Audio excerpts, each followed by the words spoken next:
Hey, insight number 5, last one for the week. So we're in section 75, and I've kind of just focused, I've put 3 of these on section 75 because there's just so much good advice in the beginning of this section. The last part really has some great stuff in it, especially verse 28, talking about, if you've got a family, provide for them first. Family comes first. And it has a lot of mission assignments at the very end. But there's some really good ones. Verse 24, always, like, everyone can help, and there's so many ways to help. Like, a whole family can help you. Everyone has a part to play.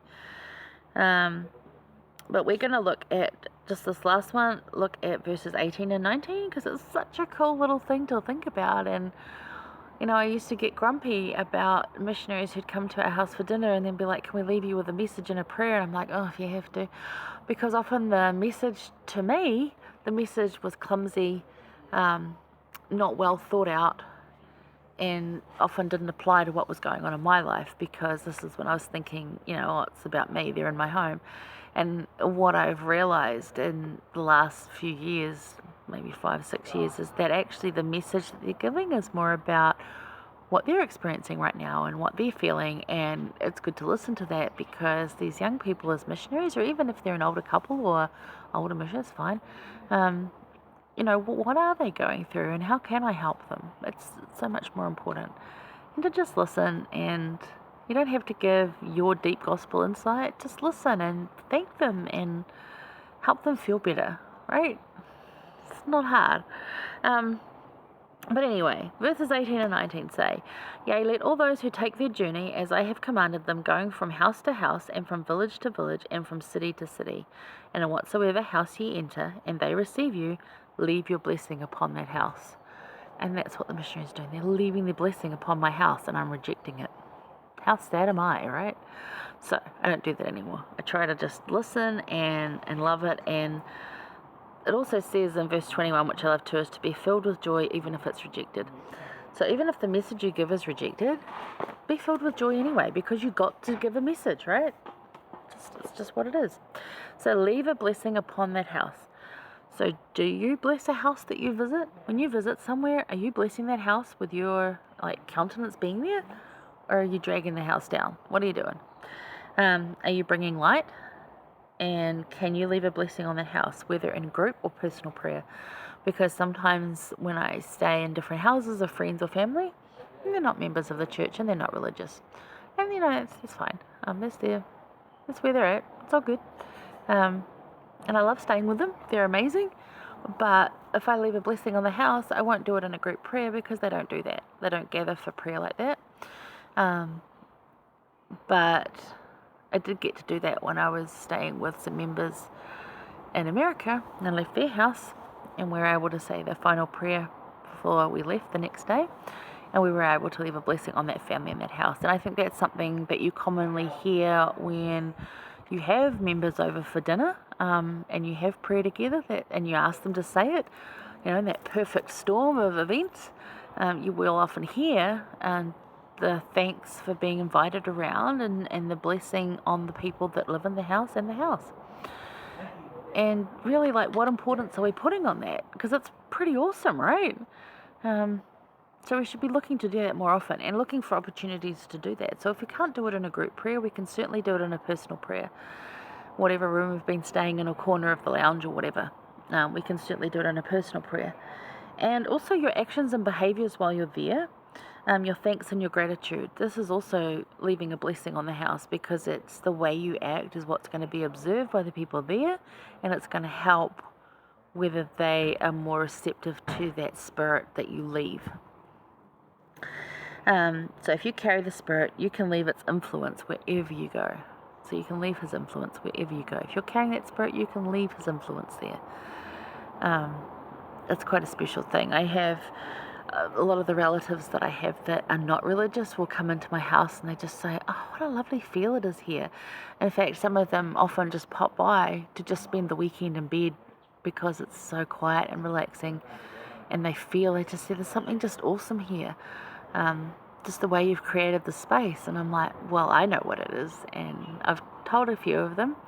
They don't get that yet. They don't understand it. However, they still recognize the Spirit when they enter. It speaks to them. and they don't recognise what that is, but they do recognise it. And that's cool. And that's how I want my home to be. And I'm very grateful for those that leave a blessing on it. When I first moved into this house, my grandfather, who's since passed away, he came and said a prayer in it, and that started its awesomeness.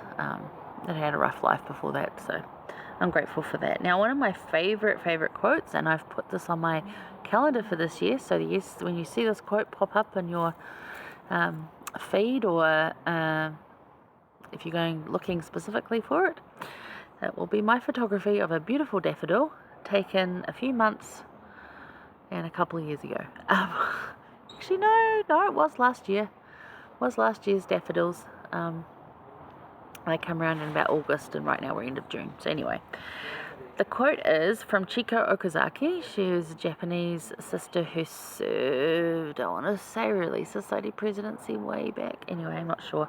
Could have been Young Women's.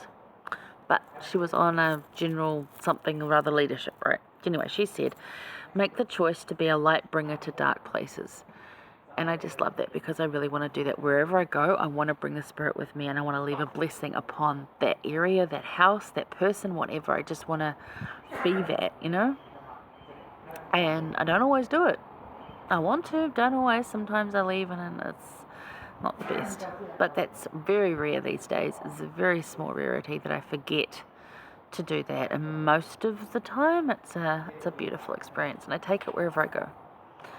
And it just helps me in everyday life to communicate with others and to just be calmer and more peaceful, and just be the light wherever I go, to whatever place, whether it's already light or if it's a darker place and I'm bringing light, whatever. Making that choice to be the light bearer, the light bringer to dark places.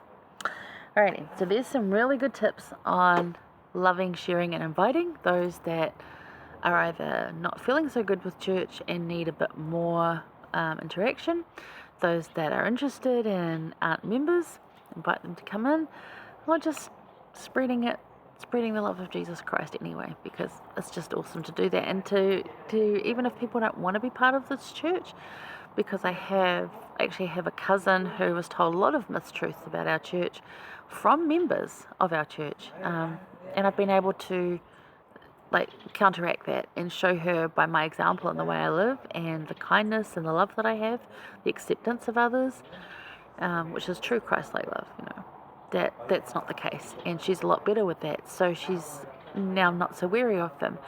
My aunt has accepted missionaries and watches this, supports me in this, doing this, so things get out there. It's not about bringing everyone in and getting them all baptized all at once, and then no, it's that loving others. Just reach out and love others. That's really what it is, and that's what Jesus wants you to do. That's what he did. That's what we need to do. It's what he encouraged Joseph Smith to do here, and the advice that he gave them to do that applies to all of us, to just be kinder, more accepting, more loving. So that's my message with you this week about preaching. Preaching is more about earnest invitation and love, showing that. So focus on that. Alright guys, I love you. Thank you for joining me. I will see you next week. Probably back inside, because I don't think this lovely sunny weather is going to last.